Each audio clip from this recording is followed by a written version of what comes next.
ஒரு சில பேர் ஓவர் ஆக்டிங்ல ஆடுறவங்களும் இருக்காங்க, உண்மையாகவே சாமி வந்து ஆடக்கூடியவர்களும் இருக்காங்க. இதுல ரெண்டு சினாரியும் இருக்கு, ரெண்டையும் போட்டு குழப்பிக்காதீங்க. இந்த உலக மக்களுக்கு ஒரு சில செய்தியை சொல்வதற்காகவும் இல்ல பாசிட்டிவான விஷயங்களை நிறைவேற்றுவதற்காகவும் ஏதோ ஒரு காரணத்திற்காகவும் அந்த உடலை பயன்படுத்தி அந்த ஒரு தகவலை சொல்லும்.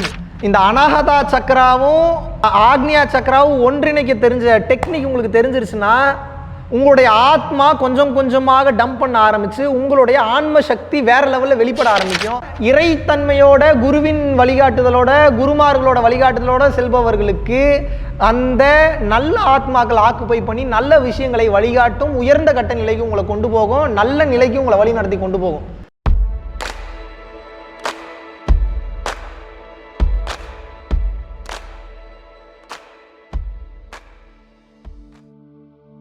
குருவே சரணம்.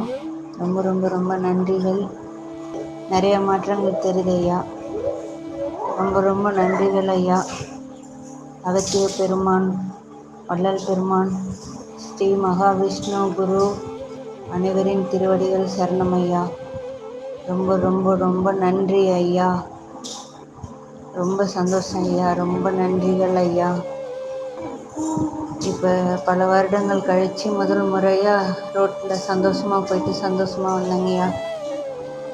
ரொம்ப ரொம்ப நன்றி ஐயா.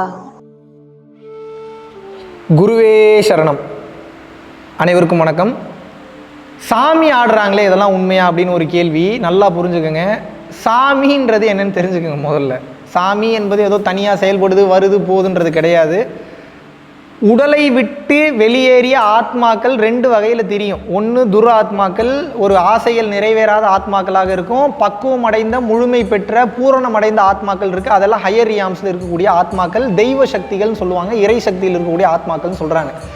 ஆசைகள் தீராமல் துர்மரணம் அடைந்த துர ஆத்மாக்கள் உடலை விட்டு வெளியேறிய சூட்சம தன்மையில் சுற்றிக்கிட்டு இருக்கும். அது பூமியை விட்டு வெளில போக முடியாது.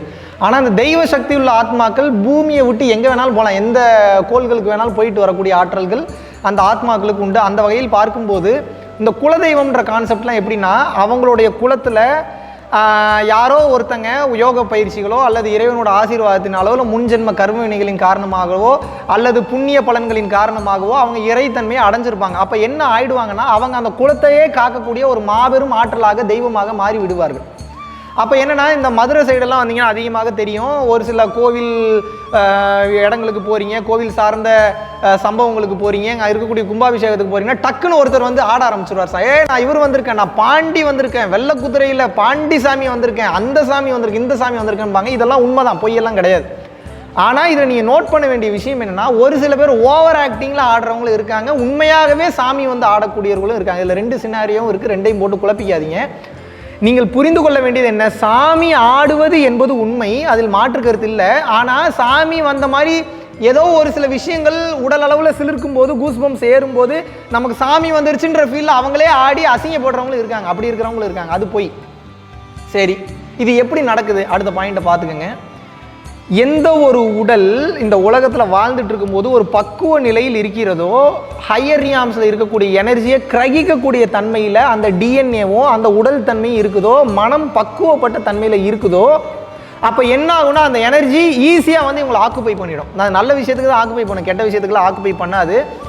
அது இந்த உலக மக்களுக்கு ஒரு சில செய்தியை சொல்வதற்காகவும் இல்லை பாசிட்டிவான விஷயங்களை நிறைவேற்றுவதற்காகவும் ஏதோ ஒரு காரணத்திற்காகவும் அந்த உடலை பயன்படுத்தி அந்த ஒரு தகவலை சொல்லும். இது பல விதங்களில் சொல்லும். கனவுல வந்து மேக்சிமம் சொல்லுவார்கள், உணர வைப்பார்கள், புரிய வைப்பார்கள். உயர்ந்த கட்ட ஆத்மாக்கள்லாம் என்ன பண்ணுவாங்கன்னா, ஒரு சில காரணங்களுக்காக ஒரு சிலரோட கனவுக்கு போவாங்க. ஏன்னா கனவுல தான் வந்து பார்த்தீங்கன்னா அந்த ஒரு நியூட்ரலான ஒரு ஸ்டேட்டில் இருப்பீங்க. நீங்கள் ரொம்ப டீப்பான மனமற்ற நிலைக்கும் போயிட மாட்டீங்க, இல்லை மனம் ரொம்ப வேலை செய்யக்கூடிய தன்மையில் இருக்க மாட்டீங்க. ஒரு இடைப்பட்ட நிலையில் இருக்கும்போது கனவில் வந்து உங்களுக்கு உணர்த்துவார்கள். ஏன்னா இந்த கனவு என்பது வந்து அது ஒரு சூட்சமான ஒரு உலகம். அது அந்த உலகத்தில் ஈஸியாக உங்களை கம்யூனிகேட் பண்ண முடியும். உங்கள் மனமும் அந்த மனமும் ஒன்றாக சேரும்போது அந்த ஆத்மா ஈஸியாக உங்களோட கம்யூனிகேட் பண்ணும். அப்போ என்னென்னா, அது ஒரு வகையில் அப்படி உணர்த்தலாம். அப்படி இல்லைன்னா அசரீரி ரீதியாக உணர்த்தலாம். ஏதோ ஒரு சவுண்டு கேட்ட மாதிரி இருக்குது, எங்கேருந்து வந்ததுன்னே தெரியாது, நான் கேட்கும், இப்படி உணர்த்தலாம். அப்படி இல்லையா, வேறு ஏதாவது ஒரு விலங்குகள் மூலியமாகவோ அல்லது வேறு ஏதாவது ஒரு பிராணிகள் மூலியமாகவோ உங்களுக்கு ஒரு சில தகவல்களை உணர்த்துறதுக்காக வரலாம். அப்படியும் இல்லையா, ஏதாவது ஒரு இடத்துல ஒரு உடல் மிக தயார் நிலையில் மிக சரியான நிலையில் இருக்குன்னா அந்த உடலை வந்து ஏற்றுப்பாங்க.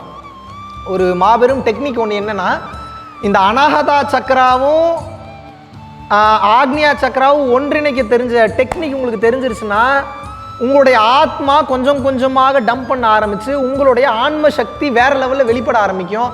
அப்போ வேறு நல்ல ஆத்மாக்கள் உங்களை ஆக்குபை பண்ணுறதுக்கு வாய்ப்பு இருக்குது, கெட்ட ஆத்மாக்களும் ஆக்குபை பண்ணுறதுக்கு வாய்ப்பு இருக்குது. அப்போ என்னன்னா இறைத்தன்மையோட குருவின் வழிகாட்டுதலோட குருமார்களோட வழிகாட்டுதலோட செல்பவர்களுக்கு அந்த நல்ல ஆத்மாக்கள் ஆக்குப்பை பண்ணி நல்ல விஷயங்களை வழிகாட்டும், உயர்ந்த கட்ட நிலைக்கு உங்களை கொண்டு போகும், நல்ல நிலைக்கு உங்களை வழி நடத்தி கொண்டு போகும். ஆனால் எப்போது ஒரு மனிதன் கெட்ட செயல்களை செய்து மற்ற விஷயங்களை தப்பாக செய்து குதர்க்கமான வழிகளை போகிறானோ அப்போது கெட்ட ஆத்மாக்கள் அவங்கள ஆக்குப்பை பண்ணணும், நல்லது பண்ணுற மாதிரி தெரியும், வேணுங்கிற பணங்காசெல்லாம் கொடுக்குற மாதிரி தெரியும். ஆனால் அட் த எண்டு உங்களை எங்கே கொண்டு போய் நிப்பாட்டிடும் பார்த்தீங்கன்னா குழியில் போய் தள்ளிடும், உங்கள் உயிரை எடுத்துரும். அதுக்கு வேணுங்கிற ஆசைகளை நிறைவேற்றிக் கொள்வதற்காக உங்களோட உடலை பயன்படுத்தி போட்டு தள்ளிடும். அப்போது சாமி ஆடுறது என்ற கான்செப்ட் இப்படி தாங்க. என்ன, இந்த மொத்த உடலையும் இயக்குவது இதுதான். அதான் எஞ்சான் உடம்பிற்கு சிரசே பிரதானம்ன்றாங்க. கை இல்லாமல் இருக்கலாம், கால் இல்லாமல் இருக்கலாம், ஆனால் கழுத்து இல்லாமல் இருக்க முடியுமா? இருக்க முடியாது இல்லையா? அப்போ இந்த மொத்த உடலையும் ஆப்ரேட் பண்ணுறது இந்த கழுத்து பகுதி தான், இந்த விசுத்தி சக்கராக்கு மேலே இருக்கக்கூடிய பகுதி தான். ஸோ ஆத்மா இல்லைன்னா உடல் சரிந்து விடும். எப்போது இந்த ஆத்மாவை நல்ல ஆற்றல் உயர் ஆற்றல்கள் கிரகித்து அதை ஆக்குப்பை பண்ணி நல்ல விஷயத்துக்கு பயன்படுத்துதோ அப்போது அவங்களுக்கு சாமி ஆடி இந்த பிரபஞ்சத்துக்கு இந்த உலகத்துக்கு வேணுங்கிற விஷயத்த சொல்லிட்டு அப்புறம் அவங்களே போயிடுவாங்க. அதுக்கப்புறம் அவங்க மயக்கம் போட்டு விழுந்து மறுபடியும் நார்மல் ஸ்டேஜுக்கு வந்து நார்மலாக பேச ஆரம்பிப்பாங்க. பல பேருக்கு அப்போ என்ன நடந்ததுன்றதே தெரியாது. ஏன் கான்சியஸில் இருக்க மாட்டாங்க. ஒரு சில பேருக்கு பாதி கான்சியஸில் இருப்பாங்க, பாதி கான்சியஸ் இல்லாமல் இருப்பாங்க. நடந்தது தெரிஞ்ச மாதிரி இருக்கும், தெரியாத மாதிரி இருக்கும். ஸோ 2 சினாரியாவும் இருக்குது. இறங்கக்கூடிய ஆற்றலை பொறுத்தது.